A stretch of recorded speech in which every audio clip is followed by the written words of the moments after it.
اسلام پھر سے غربت میں چلا جائے گا، اسلام کا لوگ مذاق بنانے لگیں گے، اسلامی قدروں کا لوگ مذاق بنانے لگیں گے، برقعے کا، حیا کا، داڑھی کا، اسلامی شاعر کا لوگ مذاق بنانے لگیں گے۔ کیا آج مذاق نہیں بنایا جا رہا ہے؟ مبارکباد کے مستحق ہیں وہ لوگ جنہیں اس غربت کے زمانے میں اپنی ذمہ داری کا احساس ہو جائے، یہ خیال ہو جائے کہ اللہ کے رسول کے امتی ہوتے ہوئے، اللہ کی کتاب کو ہمارے درمیان ہوتے ہوئے، اللہ پر ہمارے مضبوط عقیدہ کے ہوتے ہوئے ہم غریب ہیں، ہمارا معاشرہ غریب ہے۔ الحمدللہ رب العالمین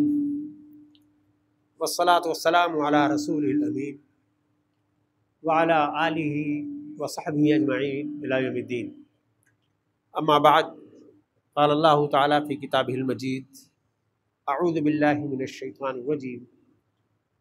وَاعْتَصِمُوا بِحَبْلِ اللَّهِ جَمِيعًا وَلَا تَفَرَّقُوا وَاذْكُرُوا نِعْمَةَ اللَّهِ عَلَيْكُمْ إِذْ كُنْتُمْ أَعْدَاءً فَأَلَّفَ بَيْنَ قُلُوبِكُمْ فَأَصْبَحْتُمْ بِنِعْمَتِهِ إِخْوَانًا وَكُنْتُمْ عَلَى شَفَا حُفْرَةٍ مِّنَ النَّارِ فَأَنْقَذَكُم مِّنْهَا وقال رسول اللہ صلی اللہ علیہ وسلم علیکم بالجماعہ وإیاکم بالفرقہ۔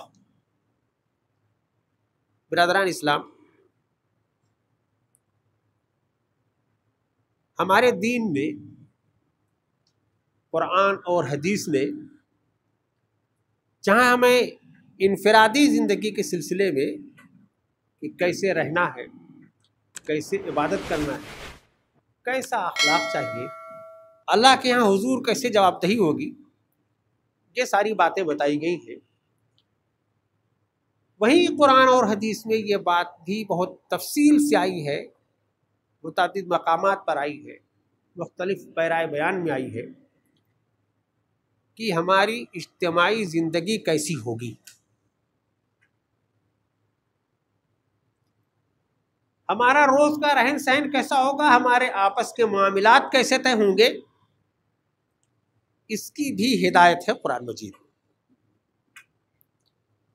مسلمانوں کو مخاطب کر کے یہ کہا گیا ہے کہ تمام لوگوں کو مل کر کے اللہ کی رسی کو مضبوطی سے پکڑنا ہے، وَاعْتَصِمُوا بِحَبْلِ اللَّهِ جَمِيعًا، سب مل کر۔ اس کے ساتھ اللہ تعالیٰ نے اپنا احسان یاد دلایا ہے کہ ذرا تم اپنے اس ماضی کو یاد کرو کہ تمہارا کیا حال تھا، منتشر تھے، ایک دوسرے کے خون کے پیاسے تھے۔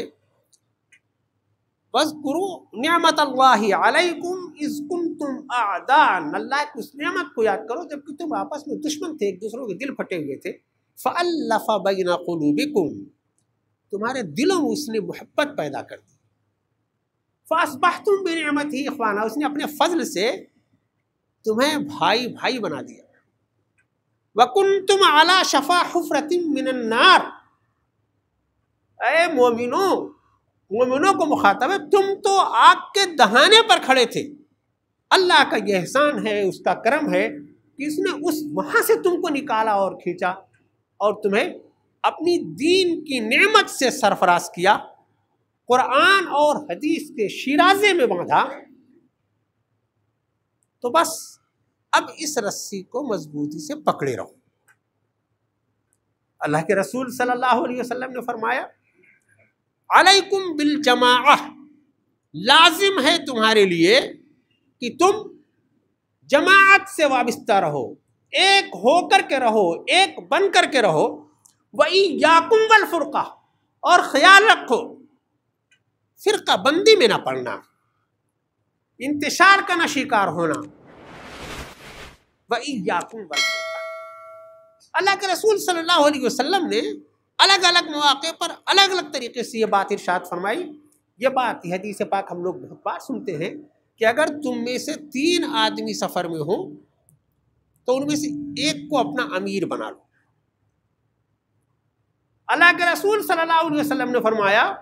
کہ دور بیابان میں، جنگل میں اگر کہیں کوئی 3 آدمی ہوں تو ان تینوں کو الگ الگ نہیں ہونا چاہیے، بلکہ ان کو بھی ایک جماعت بنا کر کے اپنا ایک امیر بنانا چاہیے اور اس کے تابع ہونا چاہیے۔ اللہ کے رسول صلی اللہ علیہ وسلم نے تو یہاں تک فرمایا کہ اگر یہ ہماری اجتماعیت بنی نہیں رہی امت مسلمہ امت واحدہ کی تصویر نہیں پیش کرتی رہی تو اس کا حال بھیڑ کے بکریوں کے اس گلے کی طرح ہو جائے گا کہ اگر کوئی بکری اپنے گلے سے الگ ہو جاتی ہے تو اسے بھیڑیا اچک لے جاتا ہے۔ اس لیے اس بات کی بہت بہت تاکید آئی قرآن اور حدیث میں کہ امت کو امت واحدہ ہونا چاہیے۔ ایک شیرازے میں جیسے ہار پرویا جاتا ہے ایک لڑی میں، اس طرح سے اسے ایک امت دکھائی دینا چاہیے۔ اس کا ایک امام ہونا چاہیے، اس کا ایک امیر ہونا چاہیے اور اس کی مکمل اطاعت ہونی چاہیے۔ فرمایا اللہ کے رسول صلی اللہ علیہ وسلم نے جس نے امیر کی اطاعت کی اس نے میری اطاعت کی، اتنے پر بس نہیں، جس نے امیر کی نافرمانی کی اس نے میری نافرمانی کی۔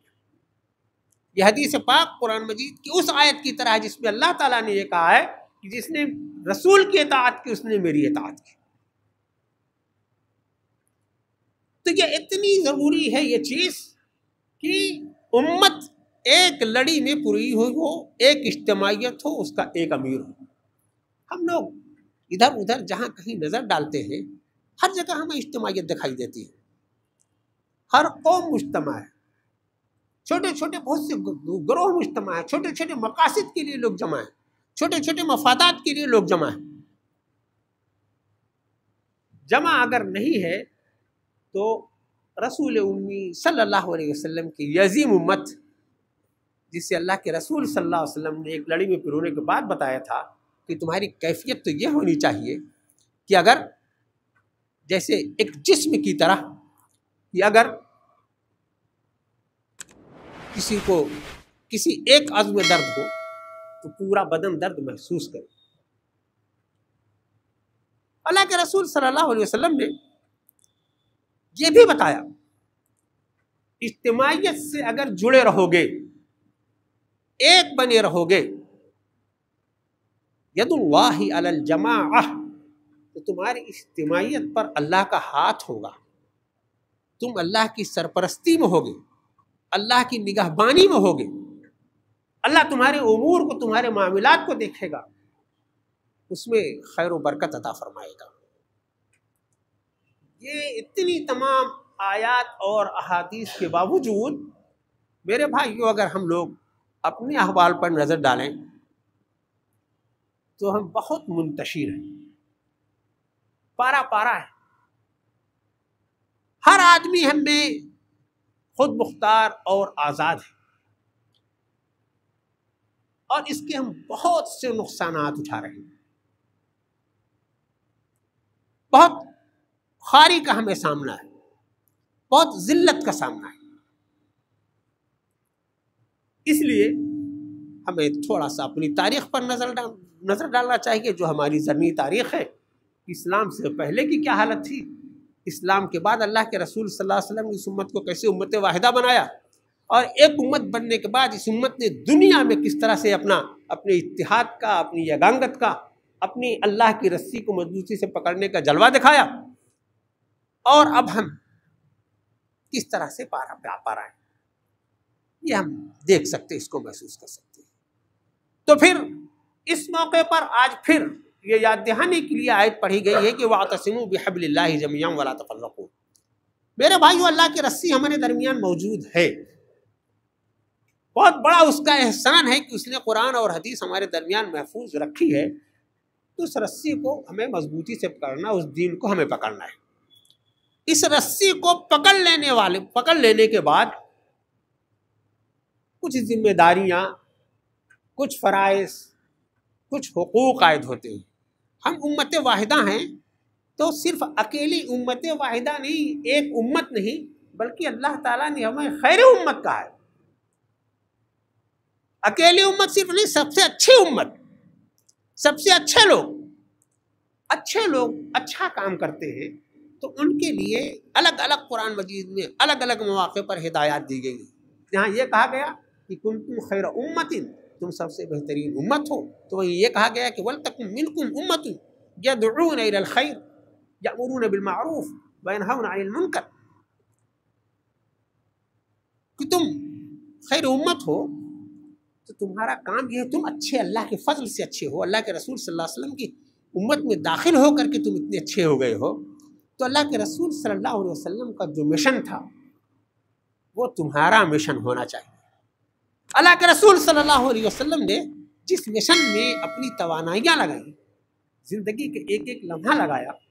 اب تم ان کے نائب اور ترجمان ہو، تمہاری زندگیاں اس کی ترجمان ہونی چاہیے۔ تمہاری زندگی معروف کی ترجمان، اچھائیاں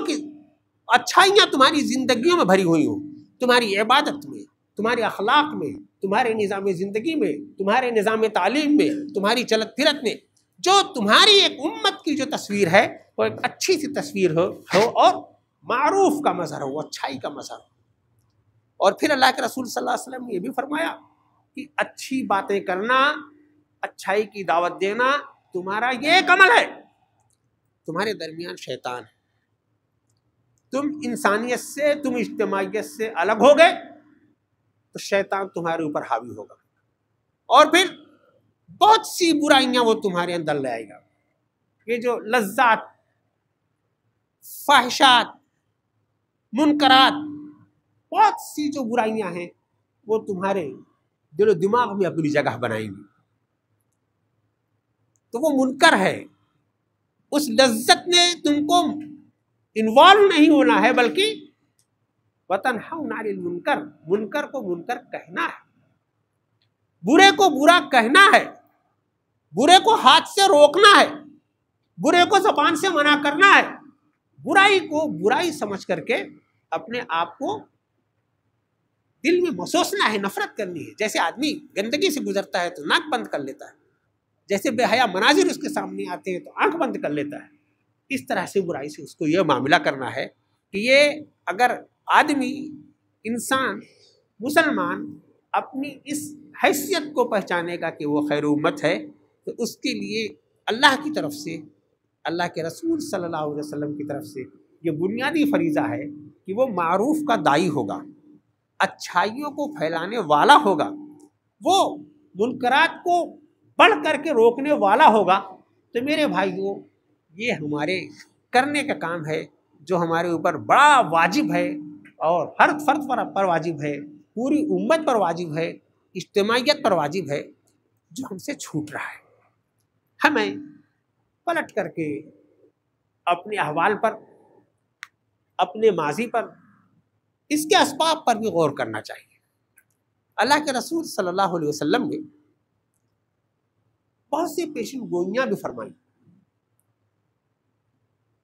دین اسلام کے بارے میں یہ بتایا کہ بدال اسلام و غریباً سیعود و غریباً کما بدا فطوبى للغرباء۔ اسلام جب شروع ہوا تو بالکل اجنبی تھا، اس کی خصوصیات کو، اس کی خوبیوں کو کوئی جاننے ماننے والا نہ تھا، لیکن اللہ کے رسول صلی اللہ علیہ وسلم نے جب بتایا،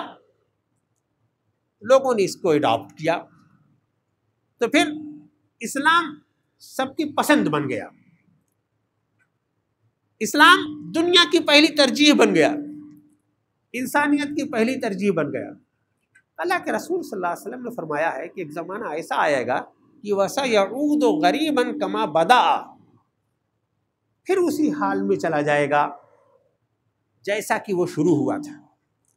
جو جاہلیت کے عناصر تھے، جو منکرات کا فروغ تھا، جو شیطنیت تھی، وہ واپس آ جائے گی، اجتماعیت کا شیرازہ بکھر جائے گا، لوگ اپنی مرضی کی زندگی گزاریں گے، شیطان ان کا حکمراں اور امیر اور تابع ہوگا۔ اگر ہم لوگ اپنے احوال کو دیکھیں، گرد و پیش کو دیکھیں، تو کیا نہیں لگتا کہ یہ شیطان کی حکمرانی ہے؟ اللہ کے رسول صلی اللہ علیہ وسلم نے جو فرمایا تھا کہ اسلام پھر سے غربت میں چلا جائے گا، اسلام کا لوگ مذاق بنانے لگیں گے،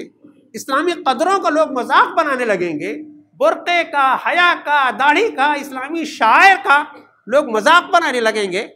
کیا آج مذاق نہیں بنایا جا رہا ہے؟ فرمایا اللہ کے رسول صلی اللہ علیہ وسلم نے کہ یہ زمانہ آنے کو تو آئے گا، فطوبى للغرباء، مبارکباد کے مستحق ہیں وہ لوگ جنہیں اس غربت کے زمانے میں اپنی ذمہ داری کا احساس ہو جائے، یہ خیال ہو جائے کہ اللہ کے رسول کے امتی ہوتے ہوئے، اللہ کی کتاب کو ہمارے درمیان ہوتے ہوئے، اللہ پر ہمارے مضبوط عقیدہ کے ہوتے ہوئے ہم غریب ہیں، ہمارا معاشرہ غریب ہے، ہمارے گرد پیش میں یہ منکرات کا بول بالا ہے۔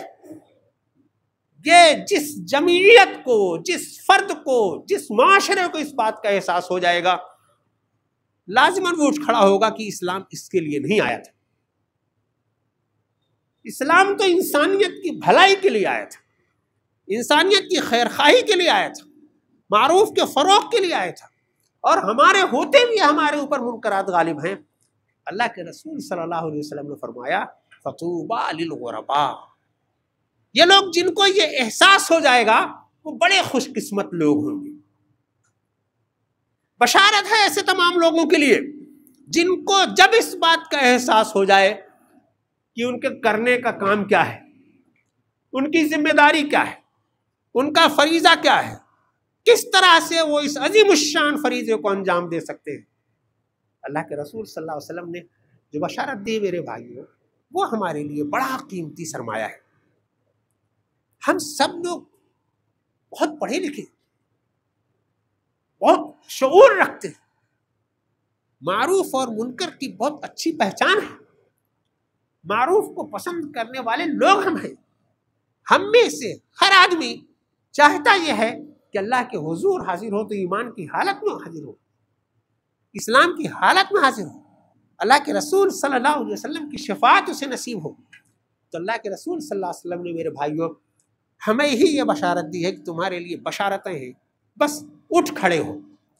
اپنی ذمہ داری کو سمجھو، اللہ کی رسی کو مضبوطی سے پکڑو، منتشر نہ ہو، کسی جماعت کا دامن پکڑو، امیر کی اطاعت میں آؤ، اکیلے رہو گے بھیڑیا اٹھا لی جائے گا، منتشر رہو گے تمہاری عزت و آبرو محفوظ نہیں رہے گی، تمہاری دین کی قدریں محفوظ نہیں رہیں گی۔ تو میرے بھائیوں، اسلام کی اجتماعیت کا یہ فلسفہ، ایک ہونے کا فلسفہ، اپنے فریضے کی یاد دہانی کا جو قرآن مجید کا حکم ہے، وہ یہ یاد رہنا ہمیں بہت ضروری ہے۔ اور ہم نے اب تک یہ جو اکیلے زندگی گزارنے کی، خود پسندی، خود مختاری کی زندگی گزارنے کا جو طریقہ اختیار کر رکھا ہے، ہم نے اپنے آپ کو بہت خطرے میں ڈال رکھا ہے۔ ہم نے اپنے آپ کو شیطان کا نوالا بنانے کے لیے چھوڑ رکھا ہے، جیسا کہ حدیث پاک میں آیا ہے۔ ہمیں ضرور کسی اجتماعیت سے وابستہ ہونا چاہیے، کسی امیر کی اطاعت میں آنا چاہیے، اپنے آپ کو کسی کے سامنے جواب دہ رکھنا چاہیے۔ اس کا فائدہ ہمیں نصیب ہوگا کہ جواب دہی کا جب احساس ہوگا، ہماری عبادتوں میں اور نکھار آئے گا، ہمارے اخلاق میں اور بہتری آئے گی، ہمارے معاملات میں اور شفافیت آئے گی۔ جب ایسا ہوگا کہ ہم کو یہ احساس ہوگا کہ کوئی ہم سے پوچھنے والا بھی ہے، کوئی امیر ہم کو داروگیر کرنے والا بھی ہے، ہماری برائی پر ٹوکنے والا بھی ہے۔ اجتماعیتیں ہمارے درمیان ایک ہونی چاہیے، پوری دنیا کا ایک امیر المؤمنین ہونا چاہیے۔ وہ اگر ممکن نہیں ہے تو اللہ کے رسول صلی اللہ علیہ وسلم نے یہ جو فرمایا کہ جنگل میں اگر تم لوگ 3 آدمی ہو تو بھی ایک چھوٹی سی اجتماعیت بنا لو، سفر میں اگر 3 آدمی ہو تو بھی ایک چھوٹی سی اجتماعیت بنا لو۔ تو اگر امیر المومنین کا ہم انتخاب نہیں کر سکتے بھائیو، ہمارے بس میں نہیں ہے، اسلامی نظام حکومت ہم نہیں لا سکتے، وہ ہمارے دائرے اختیار میں نہیں ہے، تو اس کے باوجود ہم اکیلے نہیں رہ سکتے، اس کی ممانعت ہے قرآن اور حدیث میں۔ اکیلے ہمارا رہنا یہ بہت خطرناک ہے، اور اپنے آپ کو شیطان کے حوالے کرنا ہے۔ جو بھی اجتماعیتیں ہیں، ان اجتماعیتوں میں جو دین کے ساتھ دین کا صحیح شعور رکھتی ہے، قرآن اور حدیث کا صحیح تصور رکھتی ہے، اللہ کے یہاں نجات کا جو صحیح طریقہ، اس کا جو صحیح نظریہ ہے، ایسی بہت سی چیزیں ہیں، سمجھ بوجھ کر کے چھوٹی بڑی کسی ایک اجتماعیت کا ہمیں ضرور حصہ بننا چاہیے، کسی ایک امیر کا ہمیں ضرور تابع ہونا چاہیے۔ یہ ہماری زندگی کا لازمی حصہ ہونا چاہیے کہ اللہ کے تعالیٰ نے قرآن مجید میں، اللہ کے رسول صلی اللہ علیہ وسلم نے احادیث میں اسی بات کا ہمیں حکم دیا ہے، اور ہم جب یہ کر لیں گے تبھی اللہ کی رسی کو ہم مضبوطی سے پکڑ پائیں گے۔ اللہ تعالیٰ نے اپنا احسان یاد دلا کر کے کہ تم تھے منتشر، ہم نے ایک کیا، بھائی بھائی کیا، پھر سے ہمیں میرے بھائیوں بھائی بھائی بننے کی ضرورت ہے، ایک ہونے کی ضرورت ہے، اپنے مفادات کو سمجھنے کی ضرورت ہے، اپنے نقصانات کا ادراک کرنے کی ضرورت ہے، اپنی ذلت اور تباہی کو محسوس کرنے کی ضرورت ہے۔ پیارے رسول صلی اللہ علیہ وسلم نے جتنی بڑی امانت ہمیں عطا کی ہے، اس امانت کا احساس کرنے کا، اس کی ذمہ داری کا احساس کرنے کی ہمیں ضرورت ہے۔ ہمیں اپنے آپ کو شیطان کے حوالے کرنے کے بجائے اللہ اور اس کے رسول کے حوالے کرنا چاہیے، اللہ کی رسی کو مضبوطی سے پکڑنا چاہیے۔ دعا فرمائے اللہ تعالیٰ ہمیں اس بات کی توفیق عطا فرمائے کہ دین و ایمان کا ہمیں صحیح شعور نصیب ہو، اللہ اور اس کے رسول نے دین پر بنے رہنے کا جو طریقہ ہمیں بتایا ہے اس طریقے کا صحیح شعور نصیب ہو۔ اللہ کی رسی جو ہمارے ہاتھوں سے چھوٹی ہوئی ہے، اللہ تعالیٰ ہمیں اس رسی کو مضبوطی سے پکڑنے کے توفیق عطا فرمائے۔ ربنا تقبل منا انک انت السمیع العلیم، بارک اللہ لنا ولکم فی القرآن العظیم ونفعنا وإیاکم بالآیات والذکر